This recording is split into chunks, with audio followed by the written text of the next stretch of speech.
Three of the world's religions, Judaism, Christianity, and Islam, trace the beginnings of their faith stories to the same patriarch, Abraham.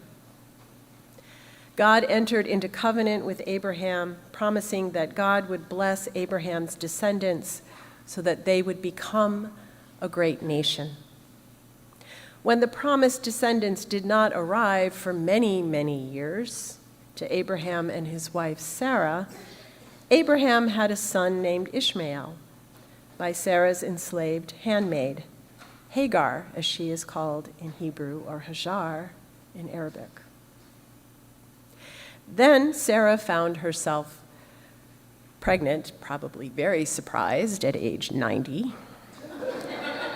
gave birth to Abraham's second son, Isaac. As we heard in the Genesis version of the story, Sarah became jealous of Hagar and Ishmael and ordered Abraham to cast them out. Abraham was resistant, but God tells him to listen to Sarah with the promise of making Ishmael the father of another nation, just not the chosen one. Abraham reluctantly banishes Hagar and Ishmael to the desert, where they eventually make it to Paran. Hagar finds a wife for Ishmael from Egypt, and he becomes the patriarch of his own nation. But it is Isaac who continues Abraham's line as the chosen people of God. Islam tells the story differently. Isaac is understood to be an important prophet, but it is Ishmael who carries forth the chosen line.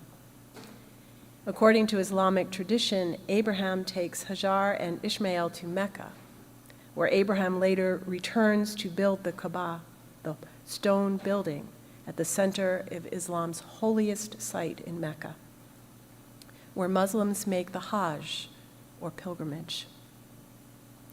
So the Bible and the Quran both tell of Abraham being commanded to sacrifice his son, only to have God stay Abraham's hand at the last minute.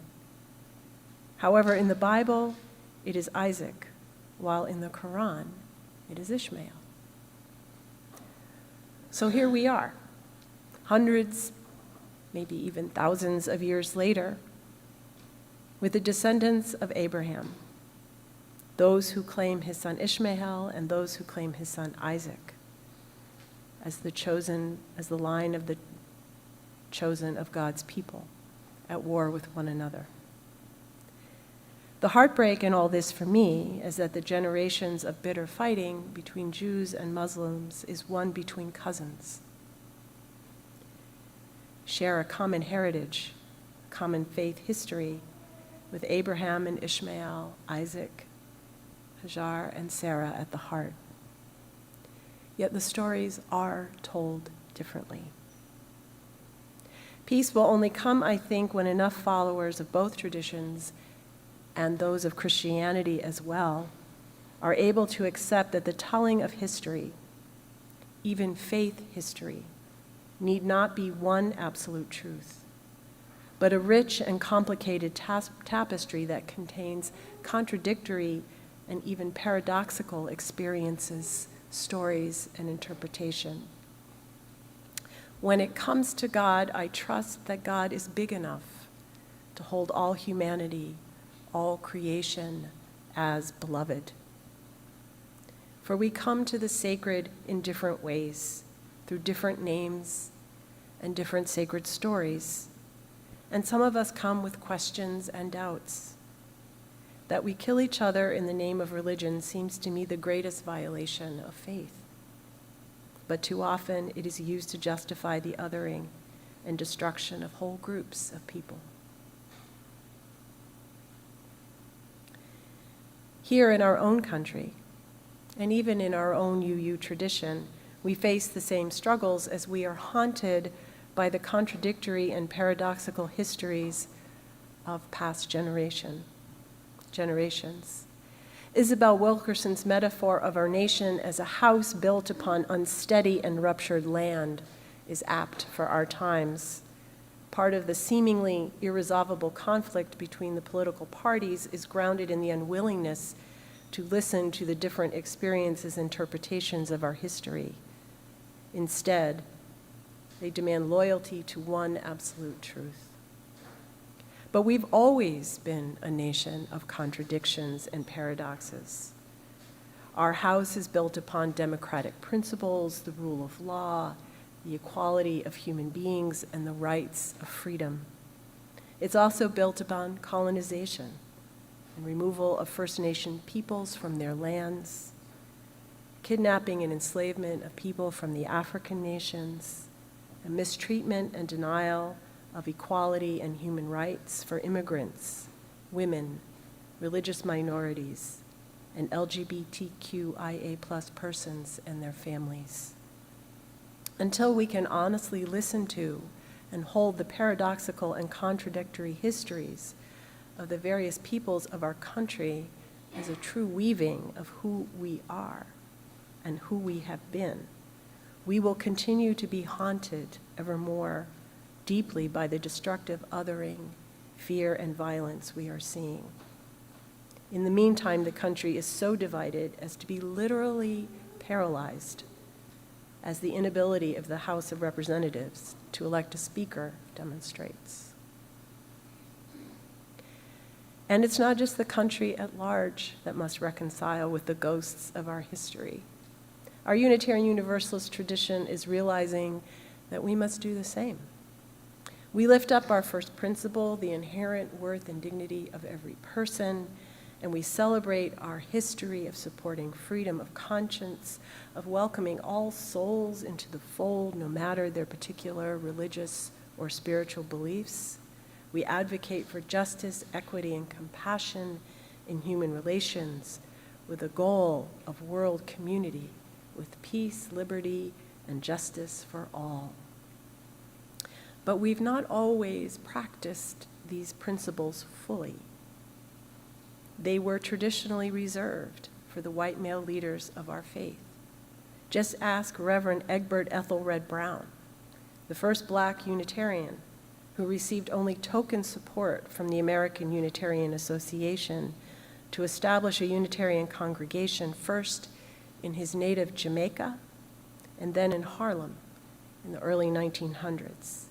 He was constantly undermined by the broken promises from Samuel Eliot, president of the AUA and the board. Or Reverend Joseph Jordan, the first Black Universalist minister. As Patrick Murphin describes his experience, you would think that the Universalists, religious folk so radically inclusive that their heaven excluded no souls, would welcome Black worshipers with open arms. And some did, especially in the North. But the denomination, which was governed mostly by state and local conventions, often reflected local racial attitudes and customs. Many Southern Universalists might have been willing to share eternity with Blacks, probably assuming they would dwell on different clouds, but they were not willing to share a pew, or if it had to come up the convention floor with segregated Black churches. That was the reality that Joseph Jordan faced when he became the first African American ordained by a Universalist convention. We celebrate, too, that Universalism was the first denomination to ordain a woman, Olympia Brown, in 1863. But it would take over another 100 years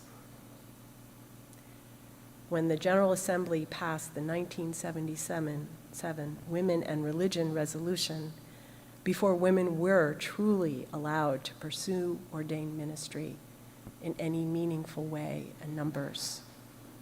Speaking with the women ministers ordained in the 1980s, the generation just previous to mine, I heard the stories of the challenges and barriers that they had to face and overcome in a very entrenched old boys network. And the same would be true for my lesbian, gay, queer, and trans colleagues who followed in the generations after me. Then there is the story of the Black empowerment controversy of 1969 General Assembly, which haunts us to this day.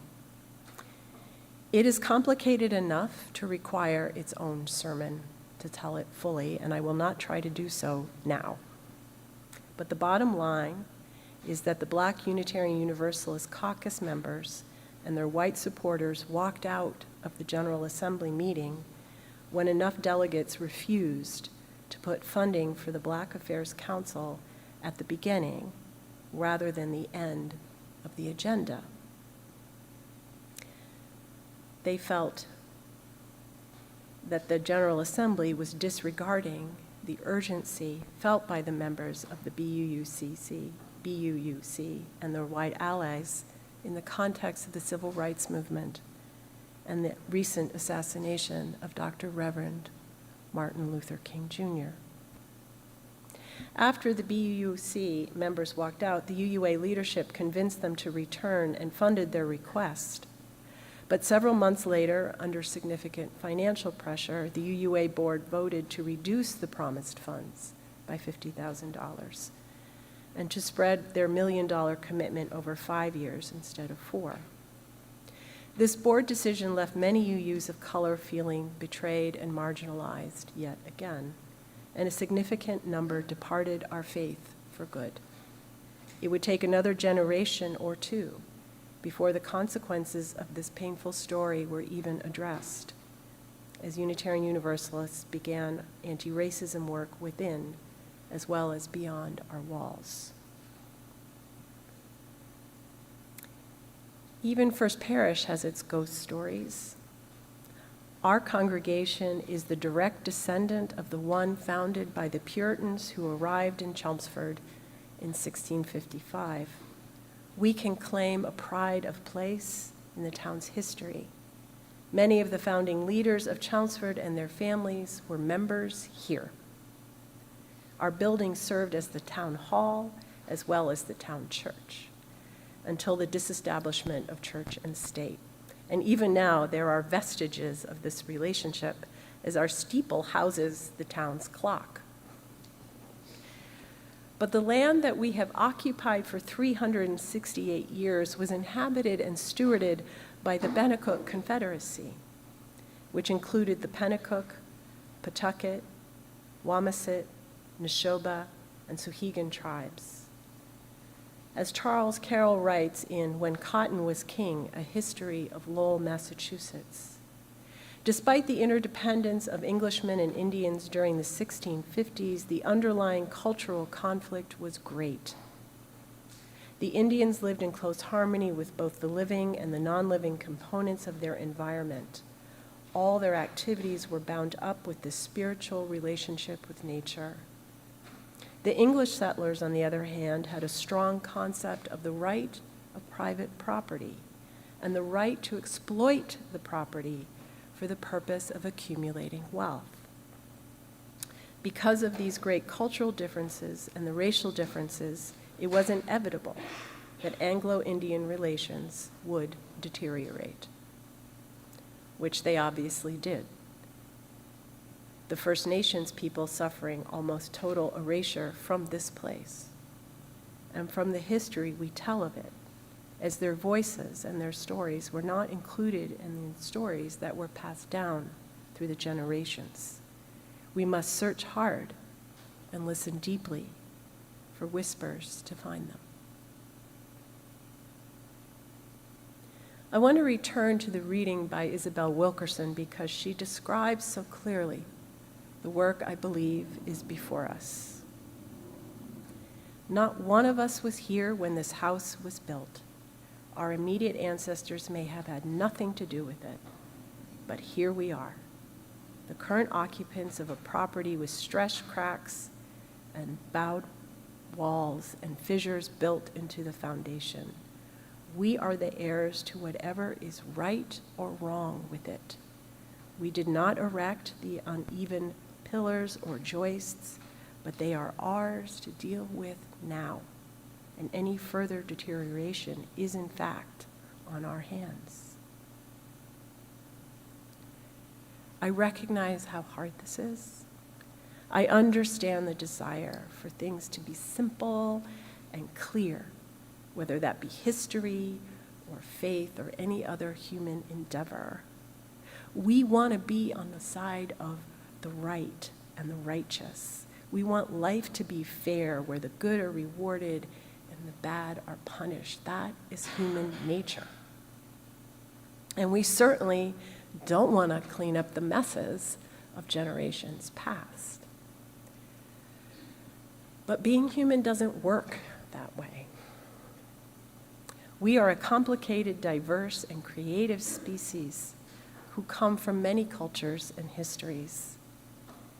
In our UU tradition, we recognize that revelation is not sealed, that no one of us holds the entirety of truth within one religion or nation or people. We recognize that our salvation is tied to our willingness to embrace the paradoxical and contradictory stories of our humanity that point us toward a richer, often messier, but also often beautiful and humbling understanding of who we are as well as who we have been. If we want to be the ancestors who offer our children and our children's children the peace and the healing and the joy we wish for them, we'll have to embrace our ghost stories if we are to be healed from the cycles of fear and trauma and violence that haunt us.